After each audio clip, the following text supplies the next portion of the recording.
ছাত্রছাত্রীরা এখন শুরু হবে সালোক সংশ্লেষ, যে তোমাদের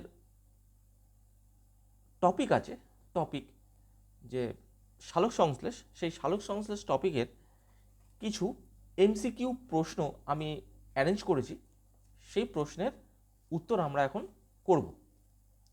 ঠিক আছে, তাহলে এমসিকিউ প্রশ্ন কি কি আছে সেটা করা যাক। প্রথম প্রশ্ন, সালোক সংশ্লেষের ফলে যে গ্লুকোজ তৈরি হয় সেই গ্লুকোজ অণুর অক্সিজেনের উৎস কোনটি? উত্তর হবে CO2। উত্তর হবে CO2। দ্বিতীয় প্রশ্ন, সালোক সংশ্লেষের ফলে উৎপন্ন অক্সিজেনের উৎস কোনটি? উত্তর H2O বা জল।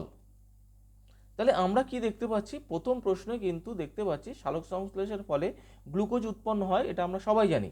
সেই গ্লুকোজ অণুর অক্সিজেনের উৎস CO2।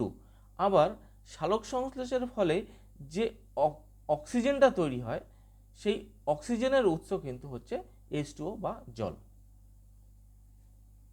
এখানে কিন্তু তোমাদের একটু গুলিয়ে যায়, তোমরা একটু দেখে নিও। 3 নম্বর, সালোক সংশ্লেষের সময় গাছ বায়ুর কোন গ্যাসটি গ্রহণ করে? আমরা সবাই জানি CO2 গ্যাস গ্রহণ করে। 4 নম্বর প্রশ্ন, সালোক সংশ্লেষের হিল বিকারক কোনটি? NADP। 5 নম্বর, শ্বেতসারের মৌলিক উপাদানগুলো কোনটি বা কোনগুলো? দেখো, গ্লুকোজ তৈরি হয়, এই গ্লুকোজটাই কিন্তু শ্বেতসার হিসেবে উদ্ভিদের বিভিন্ন অঙ্গে সঞ্চিত থাকে। কি হিসেবে সঞ্চিত থাকে? শ্বেতসার হিসেবে উদ্ভিদের বিভিন্ন অঙ্গে সঞ্চিত থাকে। তাহলে গ্লুকোজটাই যদি শ্বেতসার হিসেবে সঞ্চিত হয়, তাহলে গ্লুকোজের সংকেত C6H12O6। তার মানে CHO, কার্বন হাইড্রোজেন অক্সিজেন, এটা কিন্তু গ্লুকোজের উপাদান আর শ্বেতসারেরও উপাদান। দুটোর উপাদান একই, যেহেতু দুটো একই জিনিস, কিন্তু শ্বেতসার হিসেবে একটু অন্য ধরনের, একটু জটিল পদার্থ হিসেবে জমা থাকে উদ্ভিদ অঙ্গে, এর জন্য এটা আলাদা। ছাত্রছাত্রীরা এইবারে দেখো, তোমাদের প্রশ্ন, ক্লোরোফিলের উপাদানগুলোর নাম লেখো। পাতায় কি থাকে? ক্লোরোফিল থাকে। পাতার যে ক্লোরোফিল, সেই ক্লোরোফিলের কি সংকেত হতে পারে? দেখো, কার্বন হাইড্রোজেন অক্সিজেন, এটা কমন। কার্বন হাইড্রোজেন অক্সিজেন উদ্ভিদ দেহে থাকবেই, CHO থাকবেই, এটা কমন। নাইট্রোজেন, নাইট্রোজেন থাকবেই, কারণ নাইট্রোজেন না দিলে, অর্থাৎ ইউরিয়া সার না দিলে তোমরা কিন্তু, যেহেতু উদ্ভিদ বড় হয় না, তাহলে ইউরিয়ার মধ্যে থাকে নাইট্রোজেন, তাহলে সেই নাইট্রোজেনটা উদ্ভিদের দেহের মধ্যে থাকবে। তাহলে কমন কি কি জিনিস থাকবে? কার্বন হাইড্রোজেন অক্সিজেন নাইট্রোজেন, এই 4টে উপাদান থাকবেই। আর বাদবাকি কি থাকে? Magnesium, Mg। কি থাকে? Mg। অর্থাৎ ক্লোরোফিলের উপাদান হলো CHONMg। তারপরের প্রশ্ন, ক্লোরোফিল যুক্ত কাণ্ড দেখা যায় কোন উদ্ভিদে? ক্লোরোফিল যুক্ত কাণ্ড উদ্ভিদে দেখা যায়, তোমরা সবাই জানো, কুমড়ো, লাউ, শতমূলি, এদের কিন্তু ক্লোরোফিল যুক্ত কাণ্ড দেখা যায়। সালোক সংশ্লেষে সক্ষম একটি প্রাণী। সালোক সংশ্লেষে সক্ষম ক্রাইসঅ্যামিবা, ইউগ্লিনা, এগুলো কি কি হলো? ইউগ্লিনা, ক্রাইসঅ্যামিবা, এগুলো হচ্ছে কিন্তু সালোক সংশ্লেষে সক্ষম প্রাণী। সালোক সংশ্লেষে অক্ষম একটি উদ্ভিদ হলো, এটা সহজ, এটা হচ্ছে মিউকর। কি হলো? মিউকর। তারপরের প্রশ্ন, আলোক শক্তি রাসায়নিক শক্তিতে রূপান্তরিত হয় কোন পদ্ধতির সময়? আলোক শক্তিটা রাসায়নিক শক্তিতে রূপান্তরিত হয় যে পদ্ধতিতে, সেই পদ্ধতির নাম হচ্ছে সালোক সংশ্লেষ, যেটা হচ্ছে আমাদের টপিক বা বিষয়বস্তু আমাদের।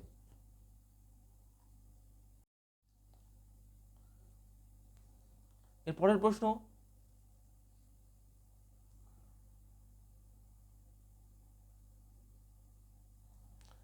জীবকোষে জীবকোষের শক্তি সঞ্চিত থাকে যে যৌগের মধ্যে, তাহলে জীবকোষের শক্তি সঞ্চিত থাকে যে যৌগের মধ্যে, সেটি হলো এটিপি, অ্যাডিনোসিন ট্রাইফসফেট।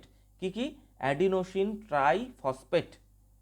দ্বিতীয় নম্বর, সালোক সংশ্লেষের নির্ভুল সমীকরণ, দাতাদের যে সমীকরণ হয়েছিল সালোক সংশ্লেষের, সেখানে একটা নির্ভুল রাসায়নিক সমীকরণ করেছিলেন যে বিজ্ঞানী, সেই বিজ্ঞানীর নাম হলেন বিজ্ঞানী কেলভিন। কি বললাম? কেলভিন, বিজ্ঞানী কেলভিন। তারপরের প্রশ্ন, অঙ্গার আত্তীকরণে শক্তির উৎস। অঙ্গার আত্তীকরণ কি? উদ্ভিদের দেহে কার্বন ডাই অক্সাইডের কার্বনটা অঙ্গীভূত হয়, অর্থাৎ বিভিন্ন পদ্ধতির মাধ্যমে CO2টা উদ্ভিদ দেহের অংশ হিসেবে পরিচিতি লাভ করে। এই অঙ্গার আত্তীকরণে শক্তির উৎস আমাদের দেহে, উদ্ভিদের দেহে সব এটিপি, সঙ্গে আরেকজন কে থাকবে? NADPH2। কি থাকবে? NADPH2, এটিপি এবং NADPH2। সালোক সংশ্লেষের আলোক বিক্রিয়াটি সম্পন্ন হয় কোথায়? এটা খুব সহজ প্রশ্ন। সালোক সংশ্লেষের আলোক বিক্রিয়াটি সম্পন্ন হয় ক্লোরোপ্লাস্টের গ্রানা অঞ্চলে। ক্লোরোপ্লাস্টের গ্রানা অঞ্চলে, অর্থাৎ এখান সালোক সংশ্লেষের আলোক বিক্রিয়াটি, অর্থাৎ দুটো বিক্রিয়া আছে, আলোক বিক্রিয়া আর অন্ধকার বিক্রিয়া। আর এই ক্লোরোপ্লাস্টের দুটো জায়গা আছে, একটা হচ্ছে গ্রানা আর একটা স্ট্রোমা। আলোক বিক্রিয়াটি সম্পন্ন হয় গ্রানায়। সালোক সংশ্লেষে উৎপন্ন খাদ্যের মধ্যে কোন প্রকার শক্তি সঞ্চিত হয়? সালোক সংশ্লেষে উৎপন্ন খাদ্যের মধ্যে কোন প্রকার শক্তি সঞ্চিত হয়? সালোক সংশ্লেষে উৎপন্ন খাদ্যের মধ্যে স্থৈতিক শক্তি সঞ্চিত হয়, অর্থাৎ খাদ্যের মধ্যে যে শক্তিটা, সেটা স্থিতিশক্তি হিসেবে সঞ্চিত থাকে। অর্থাৎ প্রশ্নটা ভালো করে বুঝবে। প্রথমে সূর্য শক্তিটা রাসায়নিক শক্তি হিসেবে আসে এবং তারপর সেটা স্থৈতিক শক্তি হিসেবে রূপান্তরিত হয়, উদ্ভিদ দেহে জমা থাকে।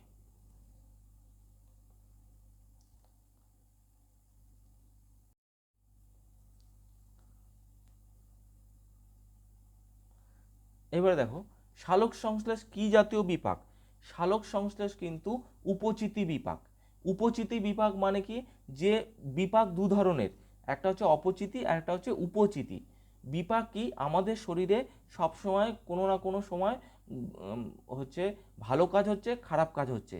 যেমন তোমরা ক্লাসরুমে চেঁচাও আবার শান্ত হয়ে বসে থাকো, যখন চেঁচাও তখন সেটা ক্ষতিকারক, আর যখন শান্ত হয়ে বসে থাকো সেটা ভালোর দিক। ঠিক তেমনি আমাদের দেহে যে বিপাক হয় সেটা ভালো হচ্ছে উপচিতি বিপাক, অর্থাৎ এতে এই বিপাকে আমাদের ওজন বৃদ্ধি পায়। আর অপচিতি বিপাকে ওজন লস হয় বা ওয়েট লস হয়ে যায়। তাহলে সালোক সংশ্লেষে খাবার তৈরি হয়, ওয়েট বেড়ে যায়, তাই একে বলা হবে উপচিতি বিপাক। সালোক সংশ্লেষের সঙ্গে জড়িত অঙ্গাণু কোনটি? সালোক সংশ্লেষের সঙ্গে জড়িত অঙ্গাণু হচ্ছে ক্লোরোপ্লাস্ট বা ক্লোরোপ্লাস্টিড। কোন মৌলটি ক্লোরোফিল অণু গঠনের জন্য প্রয়োজন? ক্লোরোফিল অণু গঠনের জন্য প্রয়োজন কার্বন, হাইড্রোজেন, অক্সিজেন, এটা কমন, নাইট্রোজেনটা কমন, আর এমজি হচ্ছে এর পার্টিকুলার উপাদান, অর্থাৎ কার্বন, হাইড্রোজেন, অক্সিজেন, নাইট্রোজেন এবং এমজি। কোন কলায় উদ্ভিদের সালোক সংশ্লেষ